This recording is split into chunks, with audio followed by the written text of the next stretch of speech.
Hello, I'm Christopher Albert, host of Junkie Jam Live, and we are shooting outside today because my Zoom app isn't working. But, much like my Zoom productions, I'm not wearing any pants.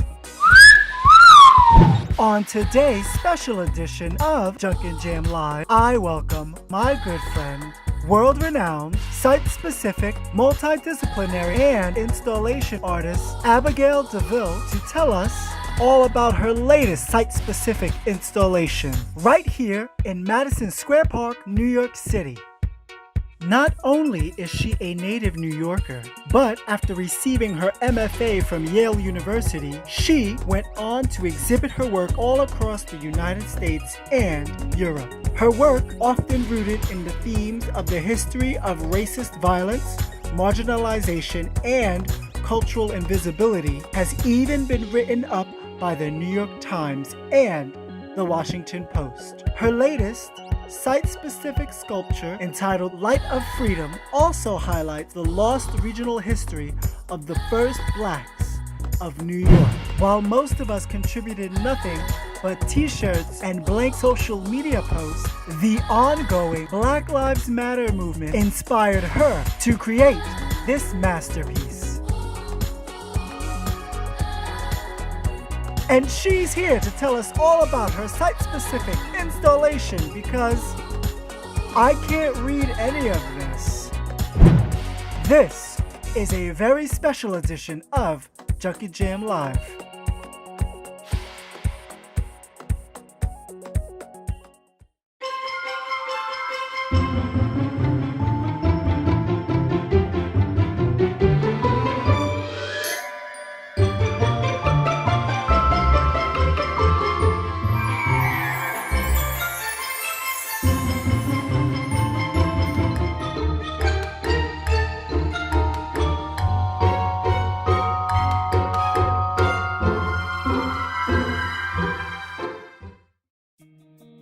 My name is Abigail DeVille, and when I was born, my parents thought I was going to be a boy, but I think that was very common, back in the day, not knowing what you gonna get. So my name was Seth, and then I had no name for some days, and somebody gave my dad a name book, and that's where he got Abigail from. Really uninteresting story. But I could have been Seth. Hey, y'all. I make sculptures and site-specific installations mainly, but I also do painting, costume, and set design, and so I'm overall multi-disciplinary artist. So I'm standing in front of my sculpture called Light of Freedom, and it was commissioned by Madison Square Park Conservancy, called me and asked me if I'd be interested in doing a project in the park, and I said, yes. I started thinking about, what potentially could respond to the moment that we were in, thinking about June 2020 and the racial reckoning that was going on with all of the protests around George Floyd and Breonna Taylor. And they gave me some history books on the history here of Madison Square Park, and it turned out that in 1876, from 1876 to 1882, the Statue of Liberty's hand and torch was here installed in the park, not very far from where I'm standing right now. And it was in an effort to fundraise for the Statue of Liberty. It was the only part that was fully completed, and it was sent ahead of the rest of the statue as a goodwill mission and fundraising opportunity, and to generate interest within the American public to put forth the money for the completion of the statue. The Statue of Liberty with the hand and torch, the image of that, this encapsulates everything, like centuries old struggle here in this nation, and thinking about the people who are always left at the margins and who are always struggling for equality and for equal rights under the law. The Declaration of Independence / the Constitution says that is afforded to each American citizen. So thinking about that, I was thinking about actually removing the hand, and the hand, thinking how the hand could potentially represent this idea of big government, but that it's actually the individuals that propel democracy. It's individuals that push forward these ideals that have never been realized from generation to generation, and thinking about the potential of that charge that's passed like a torch from subsequent generations. How it took 75 years of pushing and prodding and protest before the civil rights movement happened. It's just not something that just was like a flash in the pan of all of a sudden. It was consistent and constant activism and protests that led up to that moment. Or even going back further and thinking about abolition, right? And thinking about how many decades of constant, opposition and the dissolution of slavery here in this nation, how long that took. So these are long, drawn out struggles that happened over centuries, and thinking about the unfulfilled and the uncompleted work, which is, part of the promise of America. The symbolism that is layered within the statue or in the sculpture, there's a scaffolding that's on the outside that's painted gold. And the reason of that is thinking about the continual labor, or the way that labor is fetishized in this nation. And when it comes to ideas of immigration, or what potentially immigrants contribute to society, is, we always, or this nation always wants labor, the labor of the immigrant, but not actually the body of the immigrant, or how they shift and change and contribute to American society. And so thinking about also the unfulfilled and the continued work that needs to happen around these rusty ideas of democracy, right? So thinking about, okay, democracy is something that was taken from the Greeks, right? So it was already centuries old. It was an ancient idea in the first place, and how it was revisioned for, for America. So that's pretty much why the torch has this rusty patina on it. And then the bell on the inside, which I learned afterwards, because I was super hyped on having a bell in there and thinking about making a relationship to the Liberty Bell. But actually the bell was a symbol of the abolitionist struggle in the 19th century. And also it's an old school bell that came from a small town in Illinois, and thinking about also the problems of education in this country. Freedom is fought for and rings out, and voices, right? So making a connection between the silence of the bell and the silencing of voices. And then the mannequin arms that are inside the flame are blue, because blue is the hottest fire. And I was also thinking about the ways in which people came here were, historically water transport, right? And those are people who came here of their own volition, and those who came involuntarily through the transatlantic slave trade. The planks are there just, also to suggest this unfulfilled or unfinished work, and thinking about the casualness and the, almost obligation of all of us to participate within that.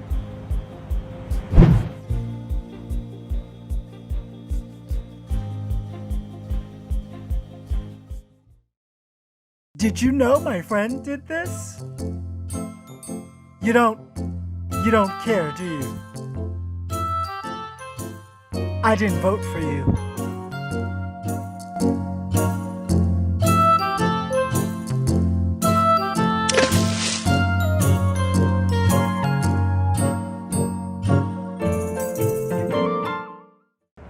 Somewhere between the 1860s and 2021, I think the Statue of Liberty, its original intent has definitely gotten lost, and it's become this malleable symbol for political, use, and to, kind of divide people, right? It becomes this amorphous symbol that is pliable to whoever is wielding it.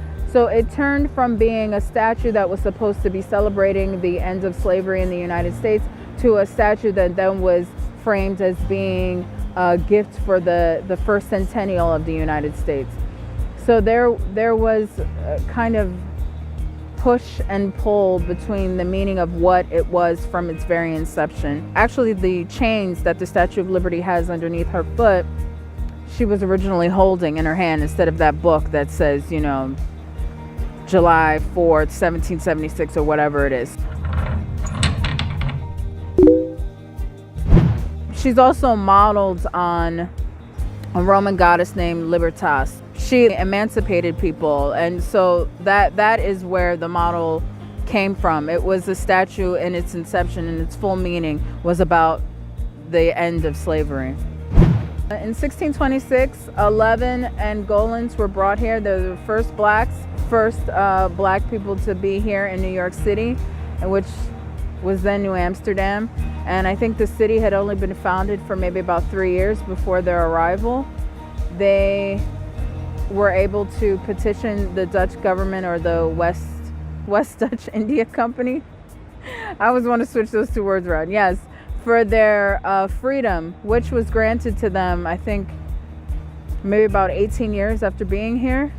It wasn't a full kind of freedom, and they ended up being farmers in areas that are now like where NYU is in the West Village, which were lands that were considered to be frontier lands between the European settlers and the Native Americans. So not only were they growing the food for the colony, because most of the people who were here were not interested in growing food at all, so they were feeding everybody and keeping everyone alive, but then they were also the physical barrier to the, potentially hostile conflicts with Native Americans.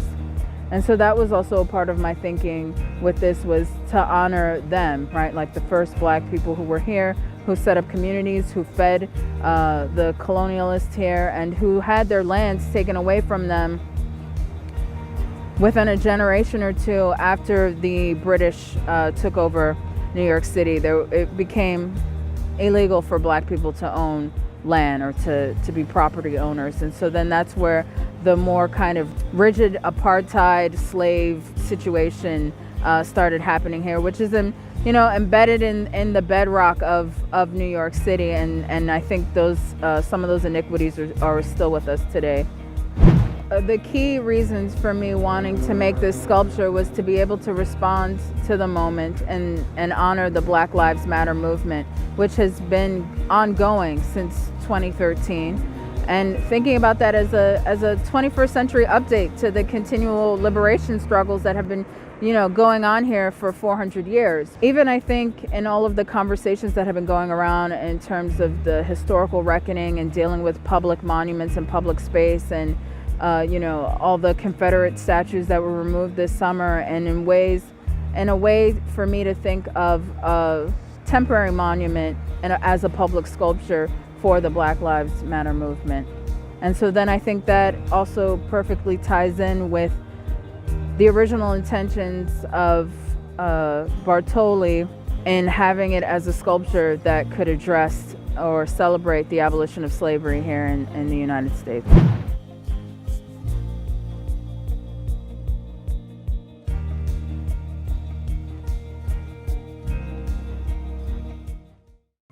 Hi! What the hell? Florida? Here. Put on a fucking mask. Asshole.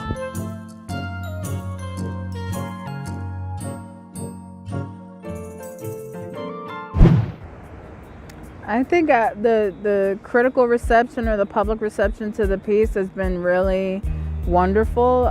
People have had lots of conversations about the meaning of public sculptures, and then also rethinking what do we actually understand about an American icon. Works are so layered, and they mean different things at different times to different people.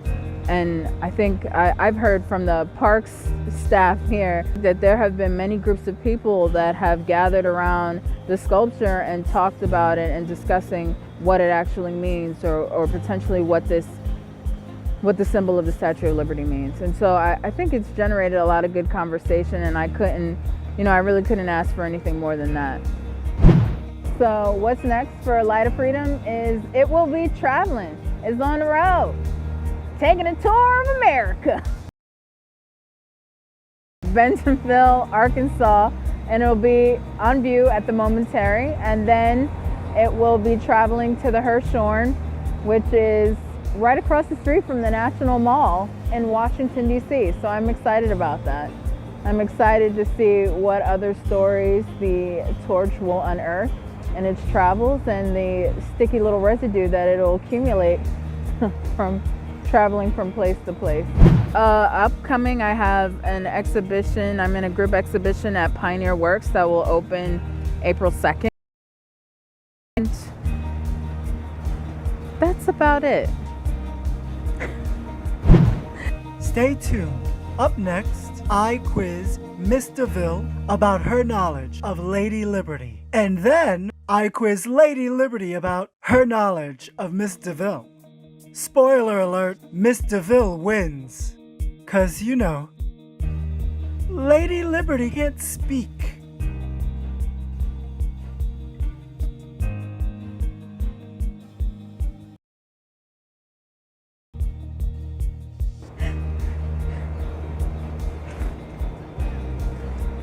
Hi.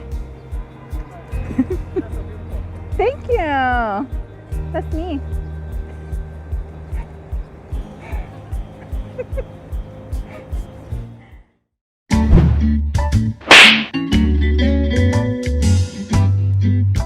This should be good because I don't know how much I actually know, but you know, I'm right. Yeah. Let's do this.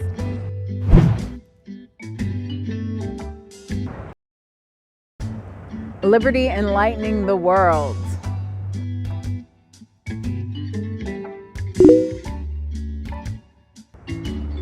Yeah, I knew that one.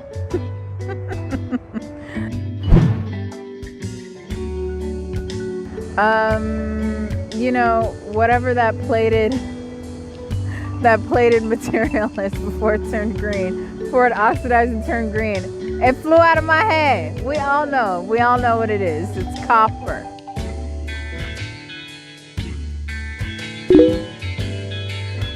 Copper.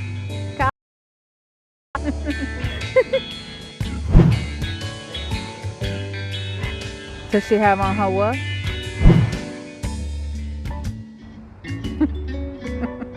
You know, I don't know, but I'm gonna take a guess and say 13.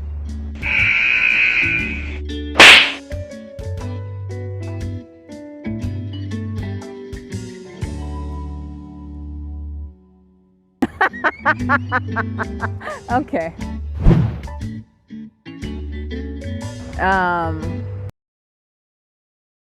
Continents. I don't know.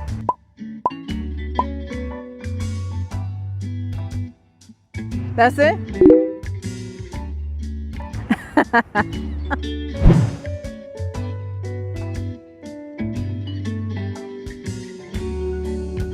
Yearning to be breathe free? Is that it?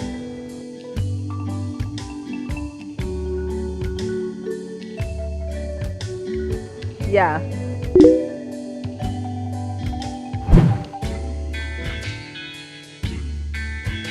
I'm a Lazarus.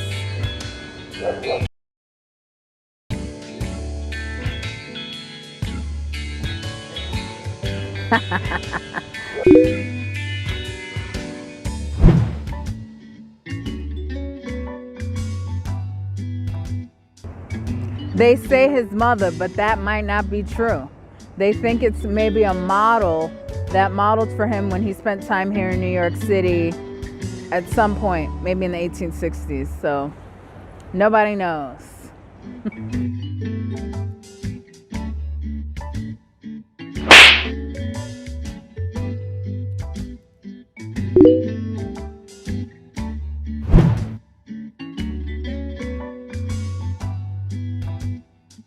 Yeah, July 4th, 1776.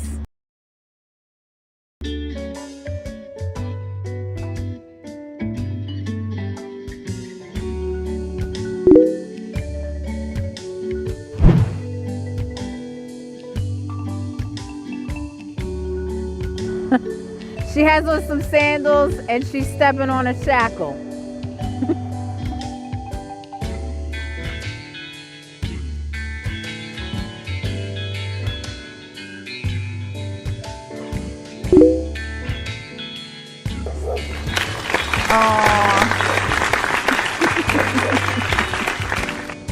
That dog don't care.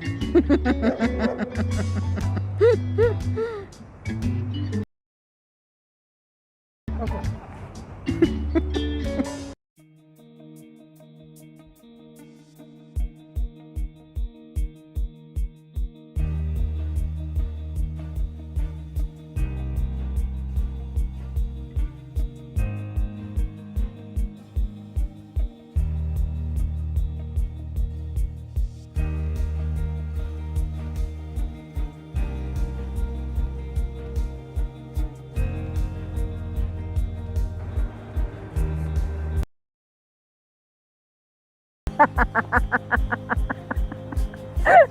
You got me slipping and sliding on here.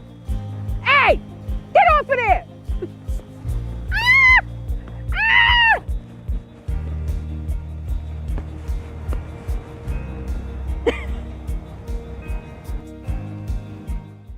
Now, you could have just settled for painting with a brush on your little canvas. How did you end up doing this intricate work of sculpture? I mean, it's such a labor of love, obviously. Any art, obviously, is. I feel like I do paint, but just with objects. Supersize was always my natural scale, right? Like it things just feel right when it's a room size installation or intervention. Rather, it's very hard for me to make something that's 8.5 by 11, or something that's small. Is it just too restricting of a space? Yeah, and I need dirt. I need that to be like the base layer of something, right? Like I need a fact or a history or something used, something that has some sort of residue to it, and then be in conversation and riff off of that. And like it's daunting to think about like a blank page or a blank surface, and especially like a compressed space. Your work, for the most part, can be described, as you say, site-specific installations that give physical presence to unspoken histories and forgotten past. Extrapolate on that a little bit. I mean, you go into a space, at this point, you already have this goal to tell stories of the past using found objects. For those of us who aren't as cultured, what are site-specific installations? So it's when somebody makes something within a landscape, or like a city alleyway somewhere that's not an institutional or gallery space. Yeah. And then they make it there and they leave it there, and it's usually has a kind of time-based element built into it in terms of like that it's already inherently has death encapsulated within it, right? Because it's not protected from the elements and things like that. Right, but it's right. something that lives outside of the potential, maybe, of being, buyable or marketable or something like that. So, and when it first really got, hot in the streets, when it got really popular, I don't think I think it, it actually feels like it could be analogous to like 1970s like graffiti practices in New York City, right? Like it's not unlike that. It's very close to that. It's like claiming your territory as an artist, making something in unsanctioned. Does that make your work more accessible to more people when you do at least outside, site installation? Yeah. Yeah, because a lot of people are not going to pay like $25 to go to a museum to see something, right? But they may walk down the street and see something. Yeah, but you got into this place where, okay, I have a voice, you have a vision, and you want to tell other people's stories who the world or society has forgotten about. How did that it's such a lofty objective, right? And it's become your signature work. What made you decide to go there? What was that aha moment? I can do this for others who can't tell their stories anymore, or who just don't have a platform to tell their stories right now. I mean, I think it probably started when I was an undergraduate at FIT. There was a moment where I was just kind of hit a wall, and I was making a lot of things, but without any like real ideas, feeling them, just being excited to make stuff. And then I developed the first kind of research project was me just delving into the history of hip hop and seeing, that it was like a true artistic movement that had a visual and performing and writing component, right? Like a real straight up art movement, and thinking about what kind of intense struggle and a social message, right, behind it. Yeah. So thinking about just the kind of freedom of expression, or people competing with each other, or people making each other better, but then all of the societal factors that led up to that explosive moment. Yeah.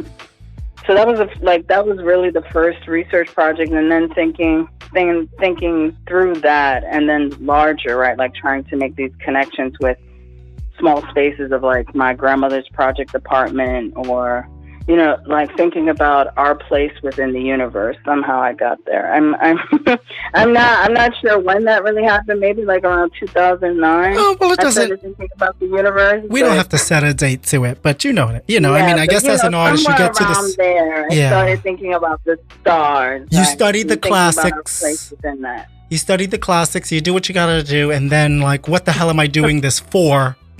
Comes about. Yeah, and you know what? Now that actually makes me, think about my relationship to my grandmother, and I lived with her for 5 years in the Bronx. I know. Well, you lived with your grandmother, who you called an amateur hoarder. Well, you know what? We're going to talk about grandma. I want to quickly ask you about this because, there are artists, I enjoy the art. And I don't like to pretend like I know either. I'm just like, ooh, what's this? Let me see what I can get out of it. I love when it stirs some kind of emotion, but a lot of times it's just like, oh, here's a painting. What's next? Here's a sculpture.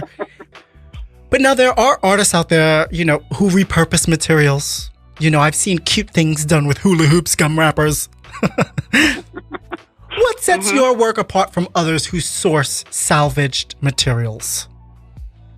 Well, I guess we're all in conversation with each other, and I think the way that I think about it is a kind of hidden and also encapsulating archive, right? Like an alternative history that is an alternative history display, right? So if like the installation that you saw at the ICA in Los Angeles, right? Like I was in LA for a month, collected a whole bunch of materials, and then tried to make something that I thought that was responsive to the institution's particular proximity to the area, right? It was close to Skid Row. Yeah, to Skid Row. Yeah, to Skid Row, to the Greyhound bus station. The kinds of development and gentrification that's happening all over Los Angeles, right? And then thinking about the four corners of that room encapsulating the kinds of development or history that's happening, and thinking about displacement, but then these actual items serving as, like as a reminder and a witness and evidence of that kind of displacement.